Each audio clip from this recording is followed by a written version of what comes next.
video, we're going to talk about an objection that if you're in the moving industry, you probably received from a bunch of different prospects. I've seen it countless times where sales agents don't pry to get the right information and they miss an opportunity, they miss the deal, and they don't have enough time to build the rapport that they need to be able to close. The objection sounds something like this. You know, I'm definitely moving, but I don't have time for all of this. I'm just looking for a price. Well, it's really important when you hear a prospect say, I'm just looking, you understand that you have a potential buyer on the phone. It's really important you understand that. The reason they are looking is because they are interested in moving and they're just trying to find out if it works within their budget, if it works for them, and most likely it does. So it's really important for you to spend the time, try to get the information so you can build the rapport to leave your competition in the dust. Now, a lot of prospects are going to give you some pushback, and it's just keep pushing for it. You know, we're going to go through this process. It's 1, 2, 3, how you're going to respond to keep trying to get the information from the prospect so you can provide a good service. This is a perfect example of a harder open and an easy close. Prospects that are hard to open end up having less competition when you get to the close. So inevitably, you have a higher probability to close the deal because there are less competitors that actually spent the time, that actually did what it took,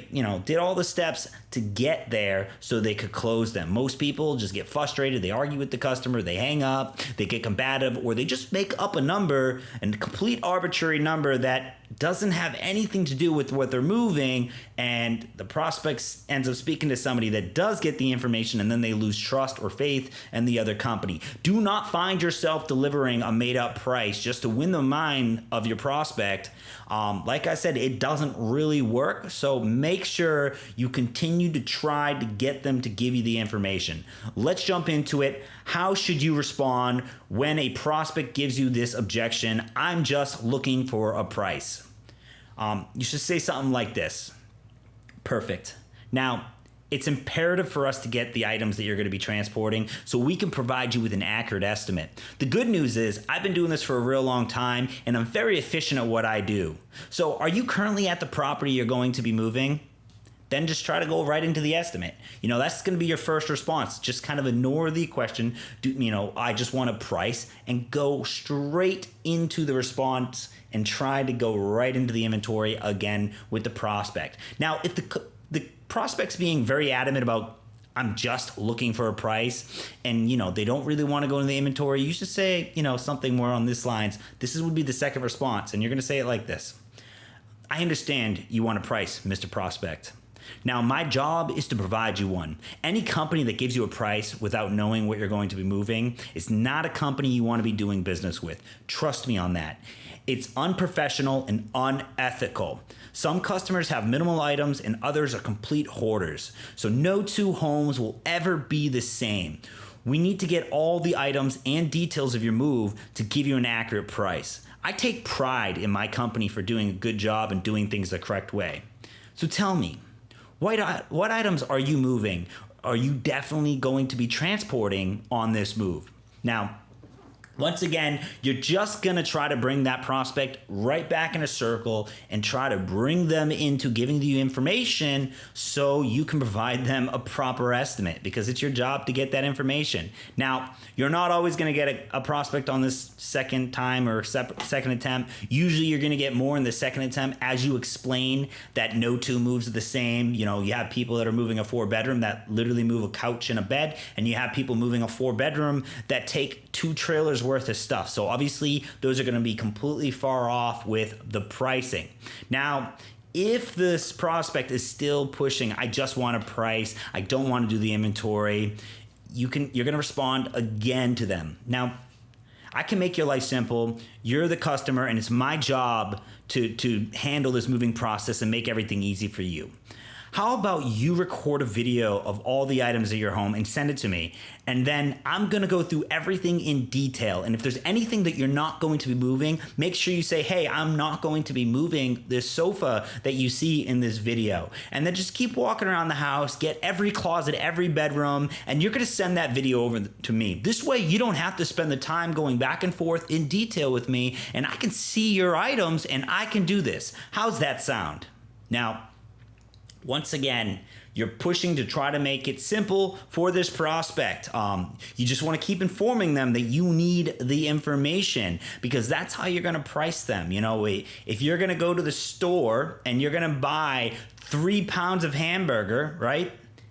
And that you can tell them what 3 pounds of hamburger will be if they show up at your store. But if they say, I need a bunch of hamburger, well, how much hamburger do you want? I don't know, just give me the price for the hamburger. Well, you can't deliver the price for the hamburger. So it's important that you keep pushing this down the prospect's throat, making them understand that you need this information. Now, sometimes they might get a little aggravated because you're still circling around and they're starting to realize you keep circling back to that inventory. Now, when you get an aggravated prospect, you know, you're going to say something like this. Listen, Mr. Prospect, honestly, moves, they can go as low as 1,000. They can go all the way up to 30,000, sometimes even 50, depending on what you're moving. So there's so many different factors that can play a part in pricing your move. So this is why it's really difficult for me to give you a price without knowing what you're going to move. And then after we know what you're going to move, we have to find out, are there glass items, not glass items? Can we get a truck into your property? No, we can't get a truck into the property. What floor are you on? Do you have an elevator? Are there stairs? Is there a service elevator? The list goes on for us to give you an accurate estimate. And,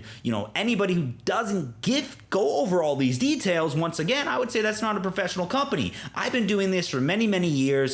I know what I'm doing. Let me help you, and let's go over everything in detail.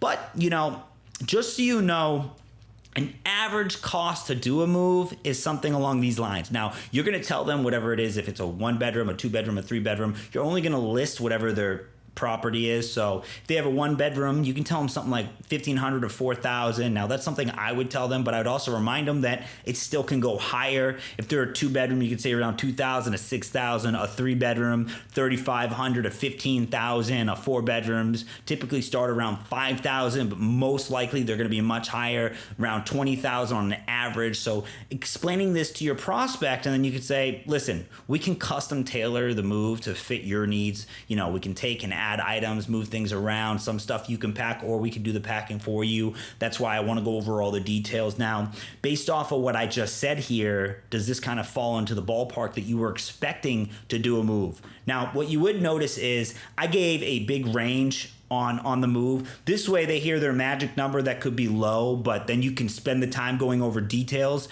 and getting, you know, all the details and selling this prospect. Just because they want to hear 4,000 for the move doesn't mean you can't sell a $10,000 move if they want to move everything. So giving a lower number, that's probably not true, but a much higher number that you should be lower than, that way you're somewhere in the middle, definitely is a good tactic to take. Sometimes you will find people surpass that, and the people that are going to already know they're going to. That's that person who's got like a 4-bedroom house and a complete packed basement, attic. They got a shed outside. They know they have a lot of stuff. So don't let them even try to fool you or fool themselves. Like, they know their move's going to be a lot, so they're not going to be looking for that magic number, and they might tell you, but they really aren't. So keep in mind, just push them back. Don't give them a definitive answer. Give them that range so they hear something that they could work with, and then you can get the details. Then maybe try to set up to do a video, do a FaceTime, get them to send you a video, try to make it easy for them, because this type of person usually is the same type of person. If you do a phone just a phone estimate, they're going to leave a lot of stuff off, and you're going to have a lot of problems because they're not going to want to waste the time telling you everything, and a lot of times they're going to get frustrated. So this is someone you do a video with, then you know, get off the call, put everything in perfect, call them back, go into everything in detail, pitch them, build that rapport, and then go close the deal. Now, if, make sure you do not just lead right into giving them some sort of window. It's important to try 3, 4, even 5 times to get the information until you know the prospect is getting frustrated. So now let's jump into what we went over in this video.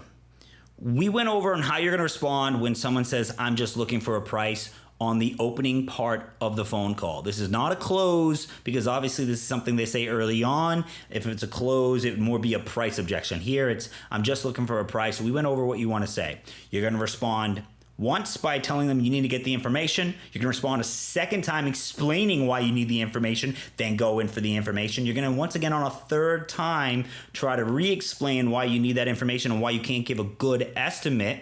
And then on that fourth time, fifth time, you could give them what would be the window, you know, a very low number, high number that's very arbitrary. So they might hear some magical, you know, number that they want to hear. So you can then push yourself into getting the inventory. But what I want to tell you before we end this video, absolutely never, ever, ever book a prospect without inventory, and never book a prospect that just says I want a price by throwing them 300, 400, 500, 1,000 queues, whatever made up number you threw on there. Do not do that. That is not a good sale. That is not a good way to approach the business, and it's also not really the legal way to do things. So you could get yourself in trouble, you could get your company in trouble. So don't find yourself doing that. Make sure you pry for the information, and you will win a lot of deals, because this same prospect said the same stuff to a lot of different companies, and there's a high probability a lot of those companies just gave them a number. And when you explain things in detail and you stay adamant about being professional, you are being professional, and they know it. You know it, and a lot of times that's going to win you the deal. So make sure you hold your ground and you push for the information. Thanks, guys. If you like this video, make sure you click the like button and also subscribe to the channel.